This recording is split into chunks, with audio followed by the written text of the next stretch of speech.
லௌதேத்தூர் இயேசுஸ் கிறிஸ்துஸ். இயேசு கிறிஸ்துவுக்கு புகழ். தமிழ் கூறும் நல்லுலகில் வாழும் அனைத்து அன்புள்ளங்களுக்கும் வத்திக்கான் வானொலியின் வணக்கம். இறைவன் உங்கள் உள்ளத்தையும் இல்லத்தையும் தன் அன்பாலும் அருளாலும் அமைதியாலும் இன்றும் என்றும் நிரப்புவாராக.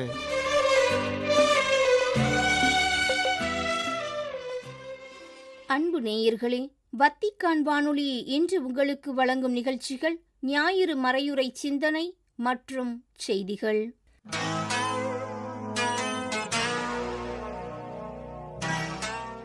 பொதுக்காலம் 24ஆம் ஞாயிறு. மனமாற்றமே மகிழ்வுக்கான வழி. மனம் மாற வேண்டும், மனமாற்றம் வேண்டும், மனம் மாற வேண்டும், மனமாற்றம் வேண்டும். எதற்காக மனம் மாற வேண்டும்? எதை நோக்கி மனமாற்றம் வேண்டும்? மனம் மாற வேண்டும், மனமாற்றம் வேண்டும். அன்பு நேயர்களே, பொதுக்காலத்தின் 24ஆம் ஞாயிறு இன்று சிறப்பிக்கப்படுகிறது.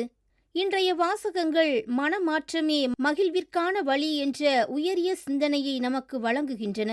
இன்றைய முதல் வாசகத்தில் இஸ்ரேல் மக்கள் கடவுளின் நன்மைத்தனத்தையும் இரக்க பெருக்கத்தையும் மறந்து தங்களுக்கான அழிவை தாங்களே தேடிக்கொள்ள முற்பட்ட நிலையில் மோசேயின் பரிந்துரையால் அவர்கள் புது வாழ்வு பெறுகின்றனர். தொடக்க காலத்தில் திரு அவைக்கும் அதன் தலைவரான இயேசுவுக்கும் எதிராக செயல்பட்ட புனித பவுலடியார் அவரின் இரக்கம் நிறை அன்பால் புது வாழ்வு பெற்றதை 2ஆம் வாசகத்தில் எடுத்துரைக்கின்றார். பரிவிரக்கம் கொண்ட தந்தையால் காணாமற் போன மகன் புதுவாழ்வு குறித்து விரிவாக எடுத்துரைக்கிறது நற்செய்தி வாசகம். இப்போது நற்செய்தி வாசகத்தை மையமாக கொண்டு நமது சிந்தனைகளை விரிவுபடுத்துவோம். இன்றைய நற்செய்தி வாசகம் காணாமற் போன ஆடு, காணாமற் போன திராக்மா, காணாமற் போன மகன் ஆகிய 3 நிகழ்வுகளை குறித்து பேசுகிறது. இந்த 3 நிகழ்வுகளிலும் மகிழ்வு எனும் செய்தி ஆழமாக வலியுறுத்தப்படுகிறது. முதலாவதாக, தான் வைத்திருந்த 100 ஆடுகளில் காணாமற் போன அந்த ஓர் ஆட்டை பல்வேறு சிரமங்களுக்கு மத்தியில் அந்த நபர் தேடி கண்டுபிடிக்கும் போது உள்ளத்தில் அளவில்லாத மகிழ்வடைகிறார். தான் பெற்ற மகிழ்வை பிறரோடு பகிர்ந்து கொள்கின்றார். இரண்டாவதாக, தான் வைத்திருந்த 10 திராக்மாக்களுள் காணாமற் போன அந்த ஒரு திராக்மாவை மிகவும் நுணுக்கமாக தேடி கண்டுபிடித்து மகிழ்கிறார் அந்த பெண். இந்நிறை மகிழ்வை தன் அண்டை வீட்டாரோடு பகிர்ந்து கொள்கிறார். மூன்றாவதாக, காணாமற் போன மகன் திரும்பி வரும்போது தந்தை அடையும் மகிழ்வையும் அதனை எல்லாருக்கும் தெரிவிக்கும் விதமாக பெரிய விருந்துக்கு ஏற்பாடு செய்ய பணியாளர்களுக்கு கட்டளையிடுவதையும் நாம் காண்கிறோம். இன்றைய நற்செய்தியில் காணாமற் போன ஆடு, காணாமற் போன திராக்மா ஆகிய 2 உவமைகளையும் மிகவும் சுருக்கமாக சொல்லிவிட்டு காணாமற் போன மகன் பற்றிய உவமையை சற்று விரிவாகவே கூறுகின்றார் இயேசு. காரணம், இறை தந்தையின் சாயலாகவும் உருவாகவும் படைக்கப்பட்ட மனிதர் அவருக்கு எதிராக பாவங்கள் புரிகின்ற போது அது இருவருக்குமே, அதாவது தந்தைக்கும் மகனுக்கும் இதயத்தில் பெருத்த வலியை ஏற்படுத்துகிறது என்பதை எடுத்து காட்டுவதற்காகத்தான் இயேசு இதனை பெரிதாக விரித்துரைக்கின்றார். காணாமற் போன ஆடு, காணாமற் போன திராக்மா ஆகிய 2 உவமைகளிலும் அதனை கண்டுபிடிப்பதற்கான முயற்சி என்பது ஒரு பக்கம் மட்டுமே, அதாவது அதன் உரிமையாளர்களால் மட்டுமே எடுக்கப்படுகிறது. ஆனால் காணாமற் போன மகன் உவமையில் தேடுதல் முயற்சி என்பது 2 பக்கமும் நிகழ்கிறது. அதாவது தந்தையை காண மகனும் மகனை காண தந்தையும் முயற்சி எடுப்பதை பார்க்கிறோம். மன்னிப்பு வேண்டி மகன் தந்தையை நோக்கி வரும் அதே வேளையில் மன்னிப்பு வழங்கி அவரை ஏற்றுக்கொள்ள தந்தையும் மகனை நோக்கி வருகிறார். மீண்டும் தேடுதல் என்ற இந்த நிகழ்வில் வருந்துதல், திருந்துதல், திரும்புதல் ஆகிய 3 படிநிலைகள் காணாமற் போன மகனிடத்தில் வெளிப்படுவதை காண்கின்றோம். அவ்வாறே காத்திருத்தல், ஏற்றுக்கொள்ளல், விருந்தளித்தல் ஆகிய 3 படிநிலைகள் தந்தையிடமும் வெளிப்படுவதை பார்க்கின்றோம். குறிப்பாக காணாமற் போன மகன் அறிவு தெளிந்தவராய் தந்தையிடம் திரும்பி வந்து, அப்பா, கடவுளுக்கும் உமக்கும் எதிராக நான் பாவம் செய்தேன். இனிமேல் நான் உம்முடைய மகன் எனப்பட தகுதியற்றவன் என்று கூறும்போது அவரின் தந்தை அது குறித்து எந்த கருத்தையும் கூறாமல் அல்லது அதை பெரிதாக காதில் வாங்கிக் கொள்ளாமல் அவர் தம் பணியாளரை நோக்கி, முதல் தரமான ஆடையை கொண்டு வந்து இவனுக்கு உடுத்துங்கள், இவனுடைய கைக்கு மோதிரமும் காலுக்கு மிதியடியும் அணிவியுங்கள், கொழுத்த கன்றை கொண்டு வந்து அடியுங்கள், நாம் மகிழ்ந்து விருந்து கொண்டாடுவோம். ஏனெனில் என் மகன் இவன் இறந்து போயிருந்தான், மீண்டும் உயிர் பெற்று எழுந்து வந்துள்ளான். காணாமற் போயிருந்தான், மீண்டும் கிடைத்துள்ளான் என்று கூறுகின்றார். இதனால் தந்தை தன் இளைய மகனின் குற்றங்களை அறியவில்லை என்று நாம் நினைக்கக்கூடாது. மாறாக அவர் எல்லாவற்றையும் அறிந்திருந்தும் அவற்றையெல்லாம் மன்னித்து மறந்தவராக மகிழ்வு நிறை புது வாழ்விற்குள் அவரை அழைத்துச் செல்கின்றார். பழைய ஏற்பாட்டில் கோபக்கனலை வெளிப்படுத்துபவராக இறை தந்தை சில வேளைகளில் காட்டப்பட்டாலும் பெரும்பாலான நேரங்களில் தான் தேர்ந்து கொண்ட இஸ்ரேல் மக்கள் மீது அவர் கனிவிரக்கம் நிறைந்தவராகவே வெளிப்படுத்தப்படுகிறார். குறிப்பாக அவர் மிகுந்த பரிவிரக்கம் கொண்டவராகவும் சிதறடிக்கப்பட்ட ஆடுகளாகிய இஸ்ரேல் மக்களை தேடிச் செல்லும் தலை சிறந்த ஒரு நல்லாயராகவும் நமக்கு முன்னிறுத்தப்படுகிறார். அப்பகுதியை இப்போது தியான சிந்தனையுடன் வாசிக்க கேட்போம். நானே என் மந்தையை தேடிச் சென்று பேணிக் காப்பேன். ஓர் ஆயன் தன் மந்தையினின்று சிதறுண்ட ஆடுகளை தேடிச் செல்வது போல நானும் என் மந்தையை தேடிப் போவேன். மப்பும் மந்தாரமுமான நாளில் அவற்றை எல்லா இடங்களினின்றும் மீட்டு வருவேன். மக்களினங்களினின்று அவற்றை வெளிக்கொணர்ந்து நாடுகளினின்று கூட்டிச் சேர்த்து அவற்றின் சொந்த நாட்டிற்கு அழைத்து வருவேன். அவற்றை இஸ்ரேலின் மலைகளிலும் ஓடையோரங்களிலும் நாட்டின் எல்லா குடியிருப்புகளிலும் மேய்ப்பேன். நல்ல மேய்ச்சல் நிலத்தில் அவற்றை மேய்ப்பேன். இஸ்ரேலின் மலையுச்சிகளில் அவற்றின் மேய்ச்சல் நிலம் இருக்கும். அங்கே வளமான மேய்ச்சல் நிலத்தில் அவை இளைப்பாரும். இஸ்ரேலின் மலைகளின் மேல் செழிப்பான மேய்ச்சல் நிலத்தில் அவை மேயும். நானே என் மந்தையை மேய்த்து இளைப்பாரச் செய்வேன் என்கிறார் தலைவராகிய ஆண்டவர். காணாமல் போனதை தேடுவேன், அலைந்து திரிவதை திரும்பக் கொண்டு வருவேன். காயப்பட்டதற்கு கட்டுப்போடுவேன், நலிந்தவற்றை திடப்படுத்துவேன். புதிய ஏற்பாட்டில் இயேசு ஆண்டவரும் இறை தந்தையை பரிவிரக்கம் கொண்டவராக, தனது மாறாத பேரன்பால் பாவிகளை வாஞ்சையுடன் அரவணைத்துக் கொள்பவராக வெளிப்படுத்துகிறார். உங்கள் தந்தை இரக்கமுள்ளவராய் இருப்பது போல நீங்களும் இரக்கமுள்ளவர்களாய் இருங்கள் என்றும், நீங்கள் என் பெயரால் தந்தையிடம் கேட்பதையெல்லாம் அவர் உங்களுக்கு தருவார் என உறுதியாக உங்களுக்குச் சொல்கிறேன் என்றும் இயேசு கூறுவதை காண்கிறோம்.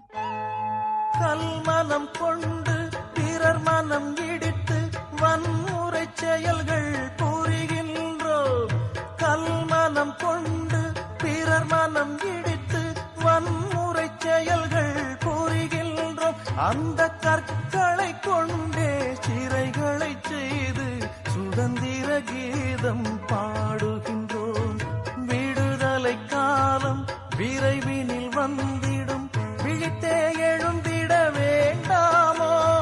விடுதலை காலம் விரைவினில் வந்திடும், விழித்தே எழுந்திட வேண்டாமோ. சுயநலம் அழித்து விடுதலை வானில் பரந்தே வாழ்ந்திட வேண்டாமோ. மனம் மாற வேண்டும், மனமாற்றம் வேண்டும். எதற்காக மனம் மாற வேண்டும்? எதை நோக்கி மனமாற்றம் வேண்டும்? மனம் மாற வேண்டும். ஒரு பாசமான குடும்பம். அக்குடும்பத்தின் தம்பதியினருக்கு அழகான ஓர் ஆண் குழந்தை பிறந்தது. குழந்தை பிறந்த ஒரு சில ஆண்டுகளிலேயே அதன் தாய் நோய்வாய்ப்பட்டு இறந்து போனார். ஆனாலும் அந்த இளம் வயதிலும் மனம் தளராத அத்தந்தை மறுமணம் செய்து கொள்ள விரும்பாமல் இந்த குழந்தையை வளர்த்தெடுப்பதில் கண்ணும் கருத்துமாயிருந்தார். தாயின் அன்புக்கு மேலாகவே தூய அன்பை அக்குழந்தையின் மீது பொழிந்தார்.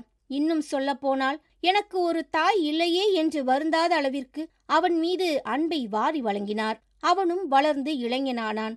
அப்போது தன்னையொத்த இளைஞர்களுடன் பழகத் தொடங்கினான். அவன் நட்பு வட்டாரம் சரியில்லாமல் போயிற்று. கூடா நட்பு கேடாய் முடியும் என்பதற்கிணங்க அவன் வாழ்வு திசை மாறத் தொடங்கியது. கற்றுக்கொள்ளக்கூடாத அனைத்து கெட்ட பழக்க வழக்கங்களையும் அந்த வயதிலேயே கற்றுக்கொண்டான். இவைகள் அனைத்தும் அவனுடைய தந்தைக்கு தெரியாமலேயே நிகழ்ந்தன. ஒரு நாள் தனது தீய நண்பர்களின் பேச்சை கேட்டு தனது தந்தைக்கு தெரியாமல் அவனுடைய எதிர்காலத்திற்காக அவர் சேமித்து வைத்திருந்த மொத்த பணத்தையும் பொருட்களையும் எடுத்துக்கொண்டு வேறு மாநிலத்திற்கு சென்றான். தான் கொண்டு சென்ற அனைத்தையும் தன் தீய நண்பர்களுடன் செலவழித்தான். எல்லாம் செலவானதும் அவனுடைய தீய நண்பர்கள் அவனை விட்டு மாயமாய் மறைந்து போனார்கள். யாரையுமே அறியாத அம்மாநிலத்தில் ஒரு சில இடங்களில் வேலை செய்து பொருளீட்ட நினைத்தான் அவன். ஆனால் அதுவும் முடியாமல் போனது. இறுதியாக அவனுக்கு சாக்கடையை சுத்தம் செய்யும் வேலை கிடைத்தது. நாற்றமடிக்கும் அந்த சாக்கடை தொழிலை செய்து கொண்டிருந்த போதுதான் தன் தந்தையின் அளவிட முடியாத பேரன்பையும் நிறைவான பாசத்தையும் உணர்ந்தான். அறிவு தெளிந்தவனாய் அந்த அன்பு தந்தைக்கு ஒரு கடிதம் எழுதினான். அன்புள்ள அப்பாவிற்கு பாவியான மகன் எழுதுவது. அப்பா என்ற வார்த்தையை சொல்லக்கூட நான் தகுதியில்லாதவன். உங்களின் நிறைந்த அன்பால் என்னை பாசமாக வளர்த்தீர்கள். அம்மா இறந்த பிறகு அந்த இளம் வயதிலும் கூட மறுமணம் செய்து கொள்ளாமல் உங்கள் ஒட்டுமொத்த வாழ்வையே எனக்காக தியாகம் செய்தீர்கள். எனது தீய நட்பாலும் உங்கள் அன்பை உணராத நிலையாலும் சாக்கடையாகி போன எனது வாழ்வு தற்போது சாக்கடை தொழிலில்தான் கழிகிறது. அறிவு தெளிந்தவனாக இப்போது மீண்டும் உங்களிடம் திரும்பி வந்து ஒரு புதிய வாழ்வை தொடங்க விரும்புகிறேன். என்னை ஏற்றுக்கொள்வீர்களா அப்பா? நீங்கள் என்னை ஏற்றுக்கொள்வதாக இருந்தால் அதன் அடையாளமாக நமது வீட்டிற்கு முன்னுள்ள வாகை மரத்தின் மேல் வெள்ளை கொடி ஒன்றை பறக்க விடுங்கள். அதை நான் பார்க்கும்போது நீங்கள் என்னை மன்னித்து ஏற்றுக்கொண்டீர்கள் என்று நினைத்து உங்களிடம் வருவேன். ஒருவேளை அம்மரத்தின் மீது வெள்ளை கொடி இல்லை என்றால் நீங்கள் என்னை ஏற்கவில்லை என்று அர்த்தம். அதற்கு மேலும் நான் வாழ்வதற்கு விரும்ப மாட்டேன். எங்காவது சென்று என் வாழ்வை முடித்துக் கொள்வேன் என்று எழுதியிருந்தான். சில நாட்கள் கழித்து தான் கூறியவாறே தன் தந்தையை நோக்கி வந்தான் அம்மகன். வீட்டை நெருங்கும் வேளையில் வாகை மரத்தின் மீது வெள்ளை கொடி இருக்கிறதா என்று பார்த்து கொண்டே வந்தான். அப்போது அவனுக்கு மாபெரும் ஆச்சரியம் ஒன்று காத்திருந்தது.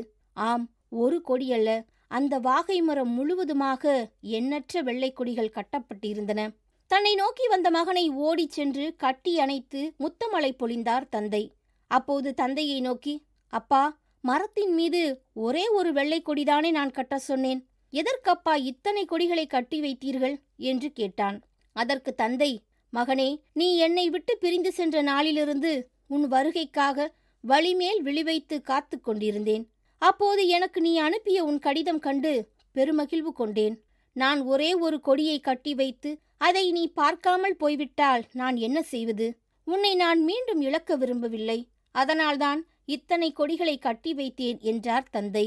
நம் குற்றங்களுக்காகவும் பாவங்களுக்காகவும் நம்மை கடுமையாக தண்டிப்பவர்தாம் யாவே கடவுள் என்றும், பாவத்தின் சம்பளமாக விளைந்த நோய்களிலிருந்தும் பாவங்களிலிருந்தும் ஒருபோதும் விடுதலை கிடையாது என்றும் கூறி மமதையோடு வாழ்ந்து வந்தனர் பரிசேயரும் சதுசேயரும் மறைநூல் அறிஞரும்.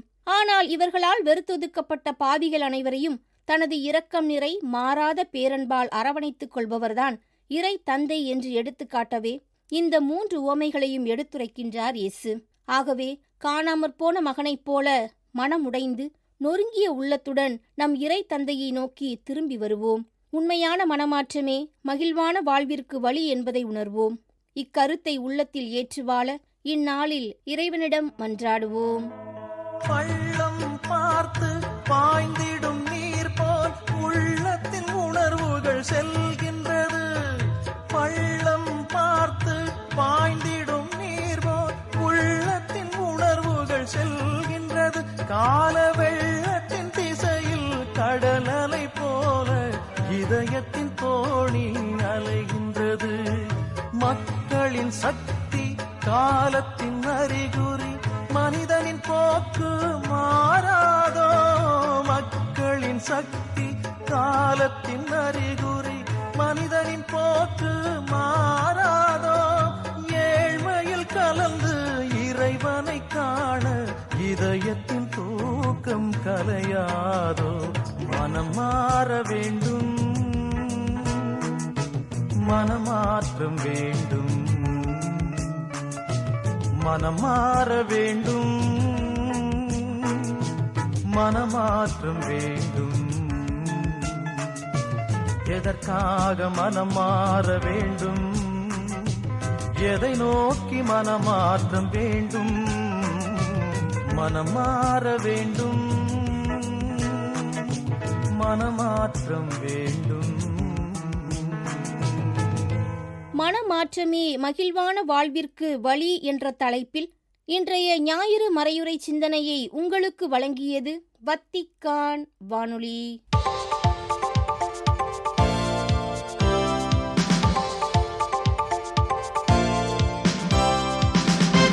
செய்திகள். படைப்பின் அழகு என்பது தலைமுறைகளை ஒன்றிணைத்து இறைவனை போற்றுவதில் தொடர்பு கொள்ள வைக்கின்ற விலைமதிப்பற்ற கனி என்றும், இத்தகைய இயற்கை அழகால் சூழப்பட்டிருக்கும் ஊம்பிரியா மறைமாவட்ட மக்கள் அனைவரும் நற்செய்தியின் அறிவிப்பாளர்களாக மாற வேண்டும் என்றும் வலியுறுத்தினார் திருத்தந்தை 14ஆம் லியோ. செப்டம்பர் 13 சனிக்கிழமை வத்திக்கான் தூய பேதுரு பெருங்கோவிலில் மத்திய இத்தாலியின் ஊம்பிரியா மறைமாவட்ட மக்கள் ஏறக்குறைய 6000 பேரை சந்தித்தபோது இவ்வாறு கூறினார் திருத்தந்தை 14ஆம் லியோ. இயற்கை அழகின் வழியாக கடவுள் நம்மிடம் பேச நாம் அனுமதிக்க வேண்டும் என்றும், நன்றி உணர்வு, ஒன்றிப்பு, பராமரிப்பு, வியப்பு, அன்பு மற்றும் அமைதியின் மறைப்பணியாளர்களாக இருக்க வேண்டும் என்றும் வாழ்த்தினார் திருத்தந்தை. யூபிலி ஆண்டில் ரோமிற்கு வந்து புனித கதவு வழியாக ஆலயத்திற்குள் நுழைந்திருக்கும் மக்கள் எல்லாரும் மனம் மாற்றம் மற்றும் புதுப்பித்தலின் அடையாளமாக திகழ்கின்றார்கள் என்று எடுத்துரைத்த திருத்தந்தை அவர்கள், புனித கதவை நோக்கிய பாதையானது புதிய வாழ்க்கைக்கான பாதையை சுட்டி காட்டுகின்றது என்றும் கூறினார்.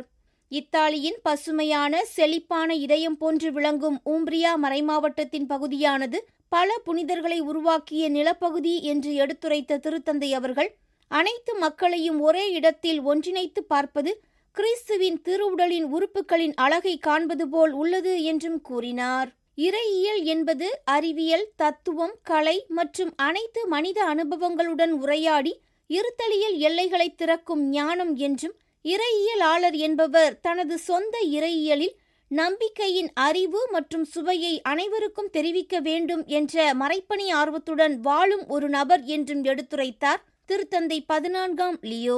செப்டம்பர் 13 சனிக்கிழமை வத்திக்கானின் கிளெமென்டினா அறையில் திருப்பீட இறையியல் கல்லூரி வழிநடத்தும் கருத்தரங்கின் பங்கேற்பாளர்கள் ஏறக்குறைய 130 பேரை சந்தித்தபோது இவ்வாறு எடுத்துரைத்தார் திருத்தந்தை 14ஆம் லியோ. இறையியலாளர்களின் பணி அவர்களின் இருப்பை ஒளிரச் செய்கின்றது என்றும், பலவீனமானவர்கள் மற்றும் ஒதுக்கப்பட்டவர்களை மீட்டெடுக்கின்றது என்றும் கூறிய திருத்தந்தை அவர்கள், அவர்களின் பணி துன்புறும் ஏழைகளை தொட்டு குணப்படுத்தவும், உடன் பிறந்த உணர்வு மற்றும் ஆதரவான உலகத்தை உருவாக்கவும் உதவும் என்றும் எடுத்துரைத்தார். கடவுளுடனான சந்திப்பிற்கு நம்மை இட்டுச் செல்லும் ஒரு வழியாக இறையியல் உள்ளது என்றும், தனிப்பட்ட, சமூக மற்றும் அரசியல் என அனைத்து பரிமாணங்களிலும் மனிதகுலத்திற்கு சேவை செய்யும் நம்பிக்கையின் அறிவுக்கு ஒரு குறிப்பிடத்தக்க சான்று திரு அவையின் சமூக கோட்பாடு என்றும் கூறினார் திருத்தந்தை. இன்றைய மனிதகுலத்தின் உறுதியான நிகழ்வுகளில் தன்னை வெளிப்படுத்திக் கொள்வதை நோக்கமாக கொண்ட கிறிஸ்துவுடனான தனிப்பட்ட மற்றும் மாற்றத்தக்க சந்திப்பை அடிப்படையாக கொண்ட ஓர் இறையியலை நாம் வளர்க்க வேண்டும் என்றும், தத்துவத்தில் மட்டுமல்லாது இயற்பியல், உயிரியல், பொருளாதாரம், சட்டம், இலக்கியம் மற்றும் இசையிலும் ஈடுபடவும், தங்களையும் பிறரையும் பலப்படுத்தவும் வேண்டும் என்றும் ஊக்கமூட்டினார் திருத்தந்தை. இறையியல் நம்பிக்கையால் இயக்கப்படும் கார்மேல் சபையினர் தங்கள் வாழ்க்கையின் மறைபொருளாம் பலனை நிச்சயமாக தங்களது வாழ்வில் கொண்டுள்ளனர் என்றும், கிறிஸ்துவால் வழங்கப்பட்ட பாதையை பின்பற்றுவதன் வழியாக அன்பு பணியினை பிறருக்கு வழங்குகின்றனர் என்றும் குறிப்பிட்டுள்ளார் திருத்தந்தை 14ஆம் லியோ.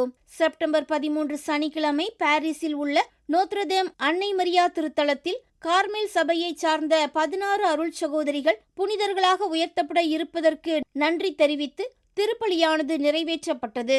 அத்திருப்பலியில் பங்கேற்கும் மக்களுக்கு அனுப்பியுள்ள வாழ்த்து தந்தி செய்தியில் இவ்வாறு தெரிவித்துள்ளார் திருத்தந்தை 14ஆம் லியோ. பாரிஸ் உயர் மறைமாவட்ட பேராயர் லாரண்ட் உல்ரிச் அவர்களுக்கு அனுப்பப்பட்டுள்ள திருத்தந்தை 14ஆம் லியோ அவர்களின் வாழ்த்து தந்தி செய்தியானது திருப்பீடச் செயலர் கர்தினால் பியத்ரோ பரோலின் அவர்கள் கையொப்பமிடப்பட்டு அனுப்பப்பட்டுள்ளது. மறைசாட்சிகளாக தங்களது உயிரை இறைவனுக்கு கையளித்த காம்பைன் பகுதி கார்மேல் சபை அருள் சகோதரிகள் 16 பேருக்கு புனிதர் பட்டம் வழங்க திருத்தந்தை பிரான்சிஸ் அவர்கள் 2024ஆம் ஆண்டு ஜூலை 18 அன்று அனுமதி அளித்ததைத் தொடர்ந்து அப்பகுதி மக்கள் மிகுந்த மகிழ்வோடு இதனை கொண்டாடி வருகின்றனர். நேயர்களே, இத்துடன் வத்திக்கான் வானொலியின் தமிழ் ஒலிபரப்பு நிறைவு பெறுகின்றது. தொடர்வது அதன் மலையாள நிகழ்ச்சிகள். உங்களது ஆர்வமுள்ள செவிமடுத்தலுக்கு நன்றி. வணக்கம்.